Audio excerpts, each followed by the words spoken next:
Welcome back to the 5280 Pitch, Women's Soccer at Altitude. I'm Kate Hanson.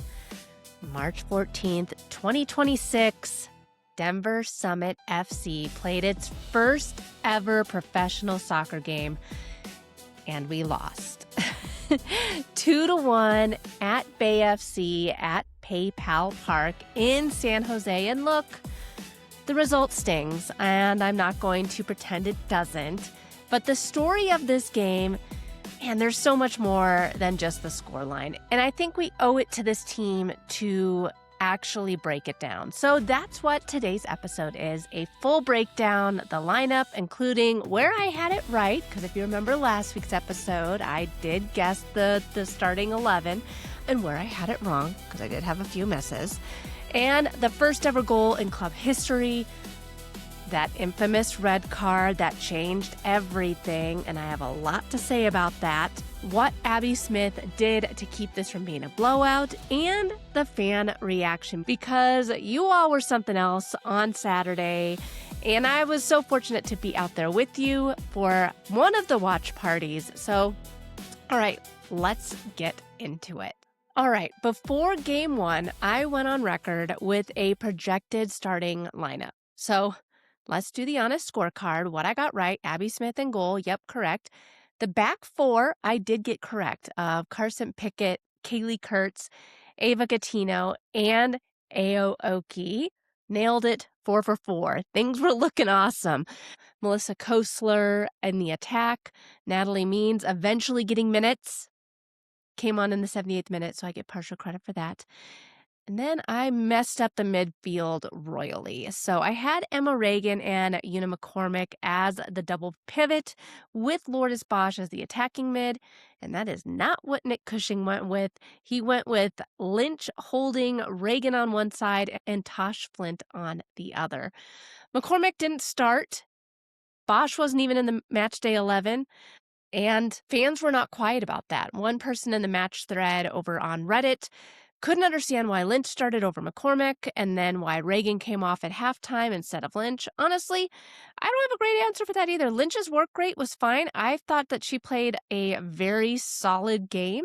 Wasn't controlling anything, though. And in a game where Bay's midfield was always going to be the dominant force, you need your best ball winner in that pivot. And I think that that's Reagan. But I thought that for her very first professional game, Devin Lynch had a phenomenal start.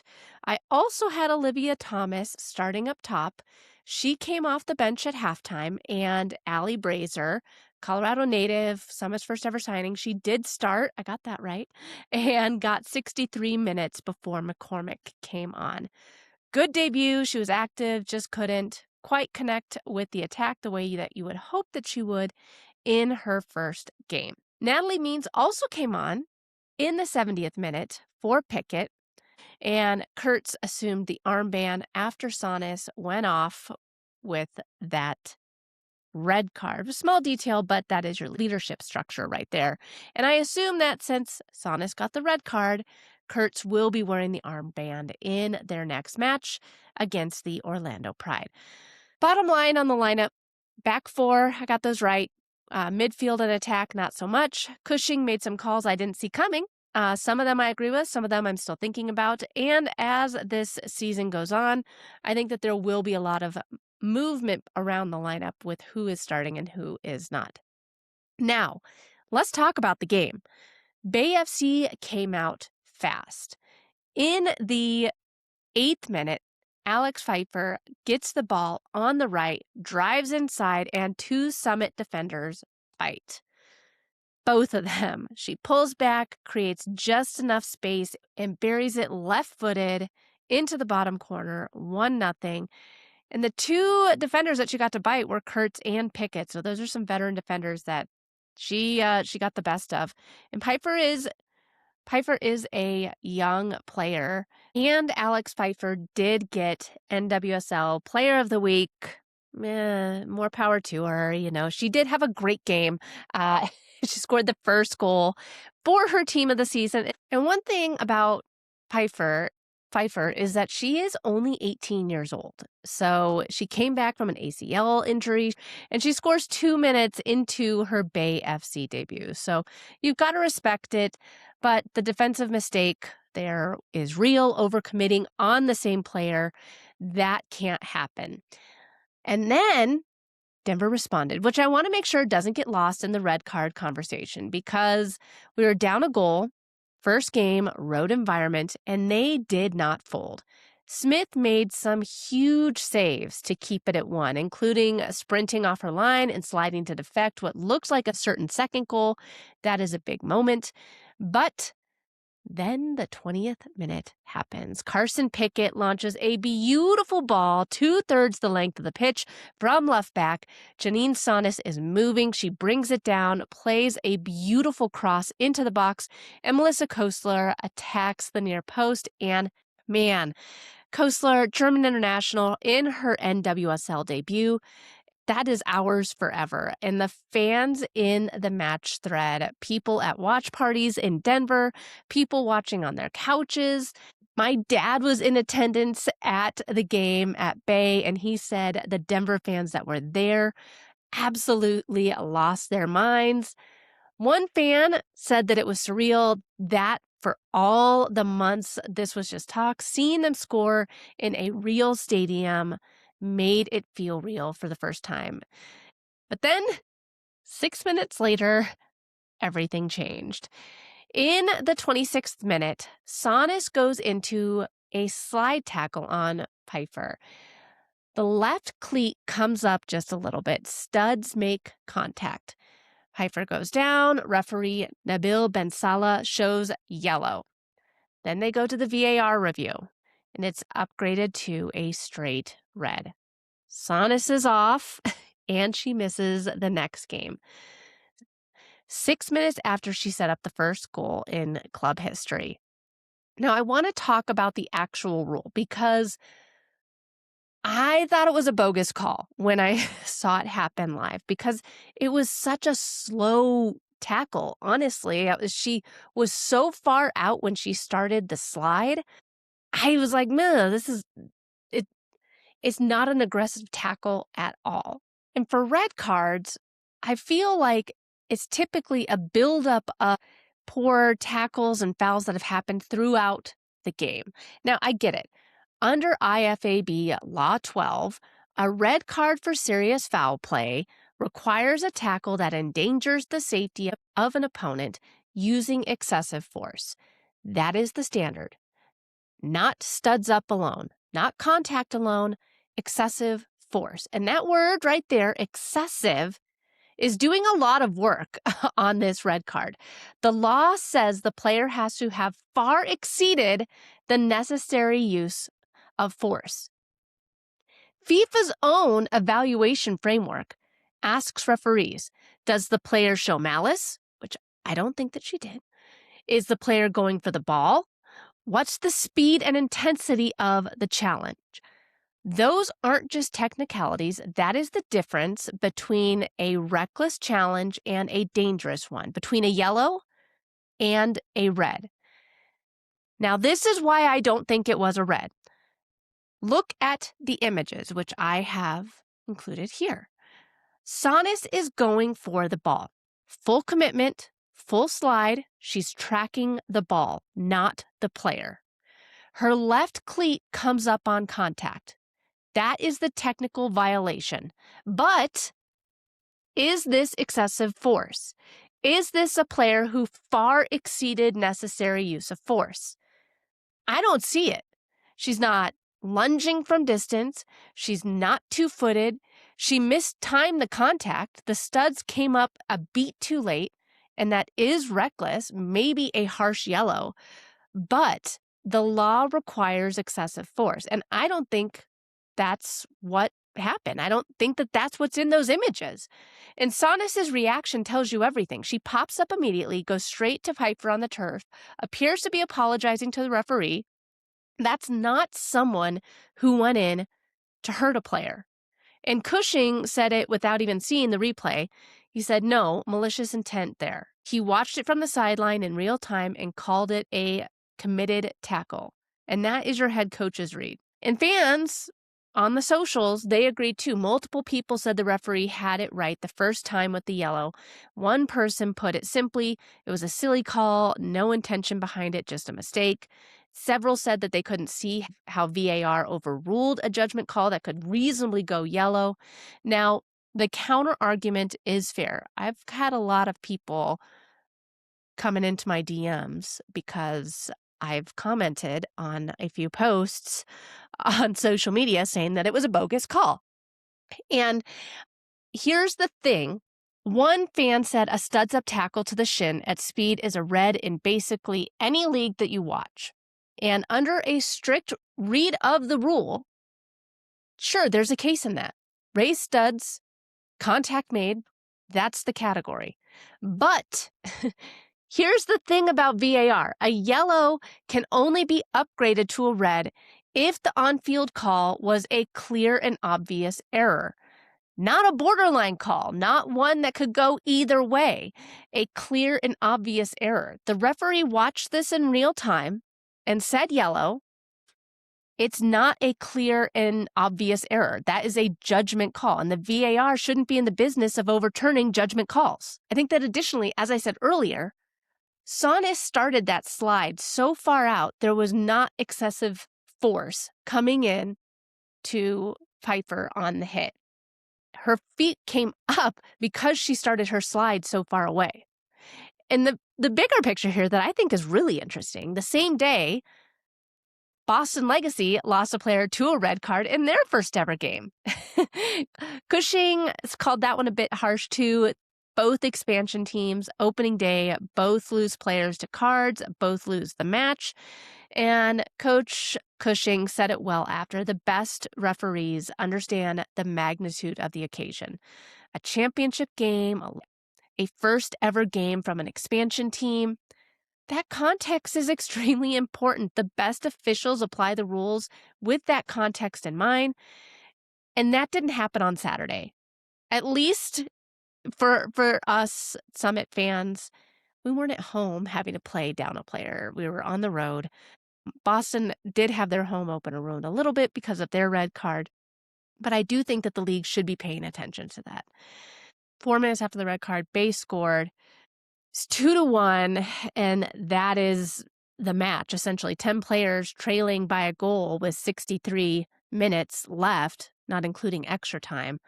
And Sonis also gets that 1-game suspension, so she misses Orlando on Friday too. This red card costs Saturday, and it costs us on Friday. The silver lining here, folks, barely, she should be back for the home opener on March 28th. And we do have another game that we have Sonis back for too after the Orlando Pride game. But something that didn't get enough attention. I don't want to talk about the 2-1 scoreline because I feel like being down a player for 63 minutes and we held them to 2-1. That's an incredible feat. We did awesome. So let's talk about how great some of our players played. Let's talk about Ayo Oke. She shut down Rachel Kununaji. Kununaji is a Zambian international. She is physical, super duper fast, and aggressive. In 2025, she had 4 goals, 4 assists, and drew 42 fouls in under 21 games for Bay. She is the kind of forward who makes defenders' lives miserable. Oke had never played a minute in the NWSL before Saturday.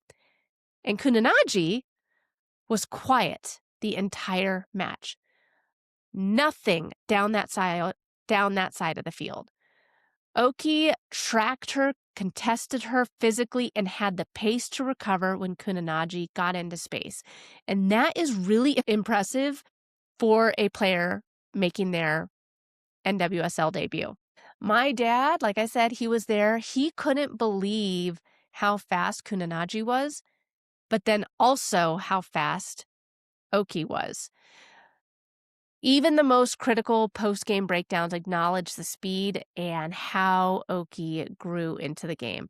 And that matters for Friday too, because Orlando has Barbara Banda and Temwa Chawanga, 2 of the best attackers in the league. Without Sonis, whoever else is going to be lining up at right back I'm assuming that Oke will be back there too, but Oki's going to have an enormous job. And after seeing her play on Saturday, I'm not counting her out. I think that she can hold her own in this league. So being down a player and down a goal with 63 minutes, Bay outshot Denver 20-6, which is understandable.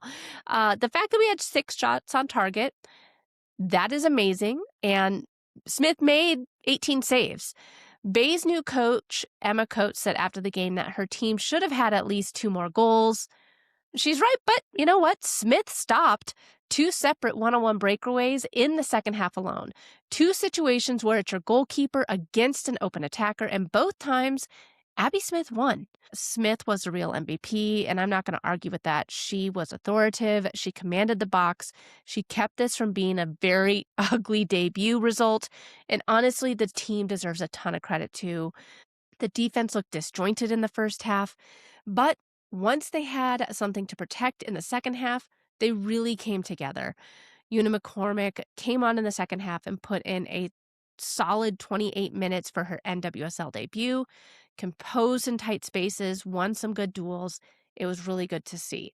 So, game 1, what do we actually know? The defense has something. Smith is as advertised. Kurtz was steady. Gaetino was impressive for a 23-year-old in her first NWSL game. Oke has the tools. The foundation is there.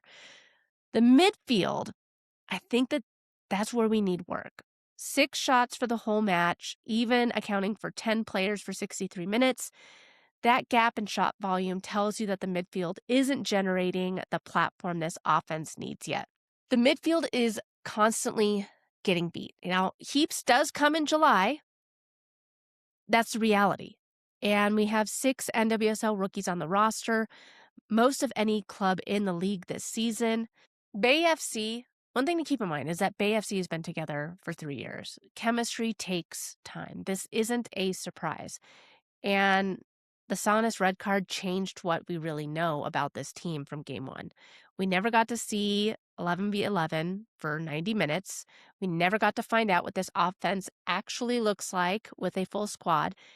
And that's genuinely frustrating. But here's what I keep coming back to. The path makes sense. Stay competitive through the first third of the season, win some close games, stay in the playoff conversation. And then, again, Lindsay Heaps arrives in July. She's the U.S. Women's National Team captain, one of the best midfielders in the world. That is a completely different team. Game 1 was a bump. Bumps happen. All right, Friday. In Orlando, we head from one coast all the way to the other. And luckily, Denver's right smack dab in the middle of the country, so it's not that bad of a commute to the next game, but it still kind of sucks. 6 p.m. Mountain Time. It's going to be on Victory Plus and the Spot Denver 3.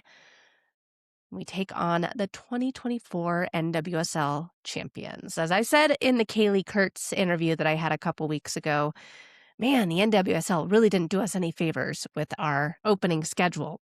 And we're going to be without Janine Sonis. Ugh. So, who are we dealing with? Orlando finished 2025 with 11 wins, 7 draws, 8 losses. They scored 27 goals. They allowed 27.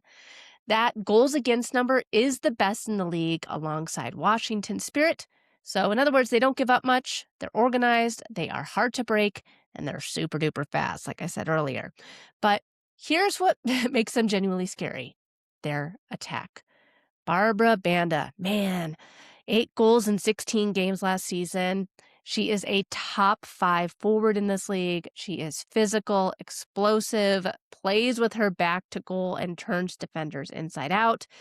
She was limited to 16 games last year, and she came out in her season debut against the Seattle Reign on Sunday, and she looked just as fast as ever. And since she looks like she's healthy, she's probably going to be the most dangerous player Denver will be facing this year. And then there's the width. Orlando led the entire NWSL last season with 535 crosses. That's not a fluke. That is their system. They play very, very wide. They stretch defenses. They get balls into the box from everywhere. Carrie Abuelo down the right, Angelina pulling strings in the middle. For Denver, this is a very different test than Bay FC. Bay wanted to control the ball and possess the ball. Orlando, they want to run at you, get wide, flood the box. The defensive shape has to be tight, has to be compact, no gaps whatsoever in the flanks. And that's why losing Sonis, oh man, it sucks. It hurts so much right now.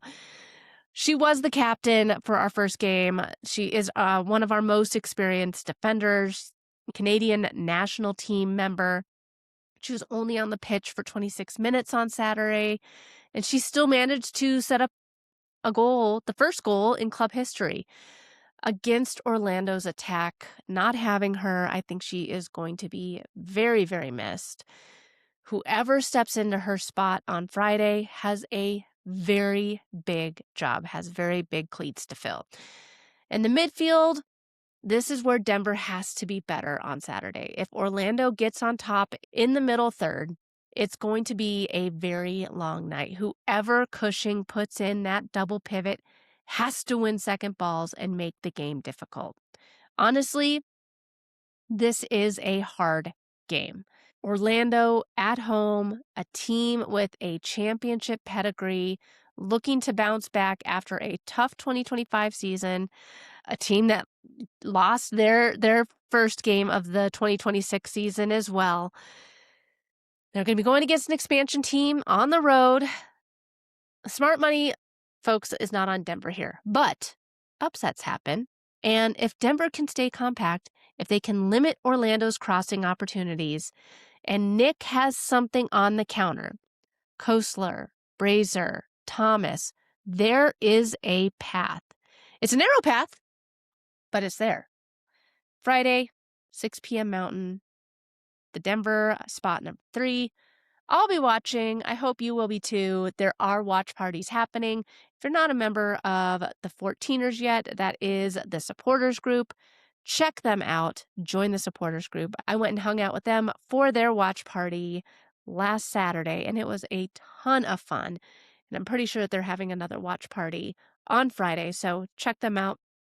Well, Denver Summit FC 0-1. First game, it's in the books. But we did get our first ever goal. Melissa Kössler, it was a beautiful goal.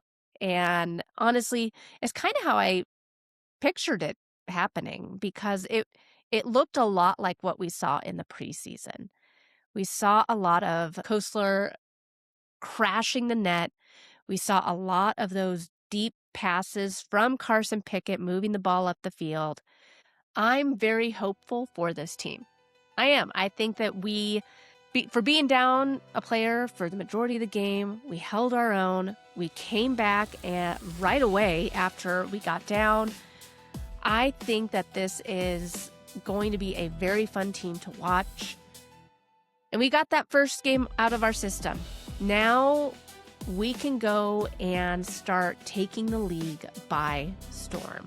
The 2 goals that we conceded, they weren't really Abby Smith's fault. A red card I don't agree with, and a second half where 10 players held on for 60 plus minutes and kept it at 2-1. Not what we wanted, but not nothing either. All right, that is it for today's episode of the 5280 Pitch. If you're not subscribed to the podcast yet, make sure you subscribe wherever you get your podcasts.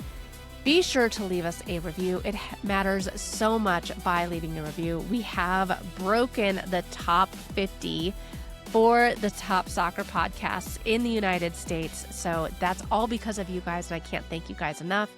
Keep sharing the 5280 pitch with your friends, with your family, and let's get more people onto the Summit train. All are welcome. We can definitely use more people here because we have over 50,000 tickets sold for that March 28th game. It is coming up fast, folks. If you haven't gotten your tickets yet, well, what are you waiting for? Make sure you get your tickets for that first game. And if you haven't signed up for the newsletter yet, you can get special discounts on fun merch just like this. Head to the5280pitch.com and sign up over there. All right, share this with a Summit fan who needs some perspective after that red card on Saturday. This has been the 5280 Pitch, Women's Soccer at Altitude.